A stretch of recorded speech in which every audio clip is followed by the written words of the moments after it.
Before time was measured by mortals, before kings and kingdoms rose and fell, there was the first song. It was sung by the Eldertrees, the ancient sentinels of the world, when the earth was young and magic flowed like rivers. The song spoke of balance, of light and shadow, of life and decay, of the fragile thread that bound all things together. But the world was not always kind. A god of hunger, Malakar, sought to unravel the song, to twist its harmony into silence.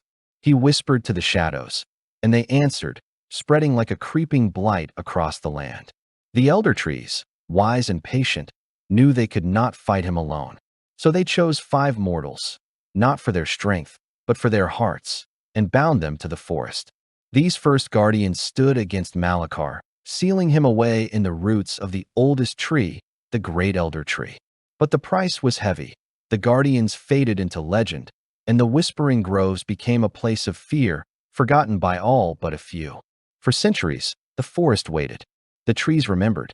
And when the shadows stirred once more, when the sickness returned to the land, the Eldertrees knew it was time to awaken the guardians again. The Whispering Groves, a tale of the Eldertrees. Chapter 1. The Forgotten Forest. Deep in the heart of the kingdom of Eldermere, where the mountains kissed the sky and the rivers whispered ancient secrets, lay the Whispering Groves. Few dared to venture into this enchanted forest, for it was said that the trees themselves were alive, not just with sap and leaves, but with souls and memories. Young Alara, a curious herbalist, had always been fascinated by the tales of the groves. Her grandmother, a wise woman of the village, warned her never to enter. "The trees speak, child," she would say, "but their words are not always meant for mortal ears." Yet, when a mysterious sickness began to spread through the village, Alara knew the cure could only be found in the heart of the forbidden forest. One evening, under the glow of a silver moon, she stepped beyond the boundary of twisted roots and glowing mushrooms. The air hummed with energy, and the trees seemed to lean in, watching her every move. Chapter 2. The First Whisper. As Alara ventured deeper, the forest grew denser, the trees taller, their bark etched with glowing runes. She reached out to touch one, and the moment her fingers brushed the wood, a voice echoed in her mind. "Who seeks the wisdom of the Eldertrees?" Startled, she pulled her hand back. The voice was neither male nor female, but ancient, like the wind itself. I seek a cure," she stammered. "My people are dying." The tree's leaves rustled. "The sickness is but a shadow of a greater darkness. The heartroot blooms only under the light of the moonwell. Find it, and you may save them." Before she could ask more, the voice faded. Alara realized she was not alone. Something, or someone, was following her. Chapter 3. The Guardian of the Groves. A figure emerged from the mist, a tall, cloaked being with eyes like polished amber. "I am Silas, guardian of the Whispering Groves," he said. "The trees have called you, but they do not trust easily." Alara explained her quest, and Silas studied her with an unreadable expression. "The heartroot is guarded by the wraithvine, a creature born of the forest's sorrow. To reach it, you must prove your heart is pure."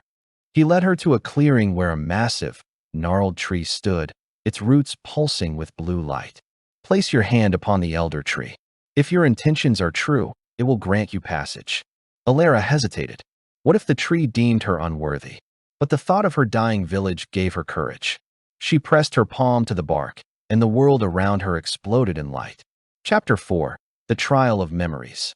The light swallowed her whole, and suddenly, Alara was no longer in the forest. She stood in her village, but it was not as she knew it. It was burning. Shadows with glowing red eyes darted between the huts, and the people screamed in terror. "What is this?" she cried. "A memory," Silas' voice echoed. "The last time the wraithvine was unleashed. The groves remember all." Alara watched as a young girl, herself, stood frozen in fear. The shadows closed in, but before they could strike, a woman with silver hair stepped forward, her hands glowing. "No more," she shouted, and the shadows recoiled. The vision faded. That was my grandmother, Alara realized. She fought the darkness before. Silas nodded. "And now, it is your turn." Chapter 5. The Moonwell's Secret. Guided by Silas, Alara reached the moonwell, a pool of shimmering water beneath the oldest elder tree. The heartroot, a flower with petals like liquid silver, floated on its surface. But the wraithvine was there, a monstrous tangle of black vines with a core that pulsed like a heartbeat. "You do not belong here," it hissed. Alara remembered her grandmother's courage. She stepped forward, her hands trembling but her voice steady. "I belong wherever my people need me." The wraithvine lunged. Silas moved to intercept, but Alara was faster. She plunged her hands into the moon well, and the water erupted in light. The wraithvine shrieked as the radiance burned it away, leaving only ashes. Chapter 6. The Heartroot's Gift. The heartroot drifted into Alara's hands. As she held it, she felt its power, healing, warmth, life. But the elder tree spoke again. "The darkness is not gone. It sleeps, and it will return." Silas knelt beside her. "The heartroot will cure your village, but the true battle is yet to come. The shadows you saw, they are the blight-born, servants of the forgotten god, Malakar. He seeks to claim the grove's power for himself." Alara's heart pounded. "What can I do?" "You must awaken the other guardians," Silas said. "And you must learn to wield the magic of the elder trees." Chapter 7. The Awakening of the Guardians. Alara returned to her village, the heartroot curing the sickness as promised. But she could not rest. With Silas' guidance, she sought out the 4 other guardians, each bound to a different elder tree. Kale, the stormborn, who commanded the winds. Leora, the ember sow, who could shape fire. The lion, the stoneheart, unbreakable as the mountains. Nyx, the shadow weaver, who understood the darkness. Each had been waiting, unaware of their destiny. Together, they stood in the whispering groves as the elder trees whispered of the coming storm. Chapter 8. The Blight-born Rise. The first attack came at dusk. Shadows seeped from the earth, twisting into monstrous forms. The Blight-born had returned. The guardians fought as one. Kale's winds howled. Leora's fire burned bright. Thalian's strength held the line, and Nyx's shadows tangled with the enemy. Alara, her hands glowing with the power of the heartroot, healed the land itself, driving the corruption back. But Malakar's voice boomed through the forest. "You cannot win. The elder tree's power will be mine." Chapter 9. The Final Stand. The guardians made their last stand at the Great Eldertree, the oldest and most powerful of them all. Malakar emerged, a towering figure of darkness, his eyes voids of hunger. "You are but mortals," he sneered. "The groves will outlast you." Alara stepped forward. "But we are not alone." She pressed her hands to the Great Elder Tree, and its power surged through her. The other guardians did the same, their magic weaving together: storm, fire, stone, shadow, and life.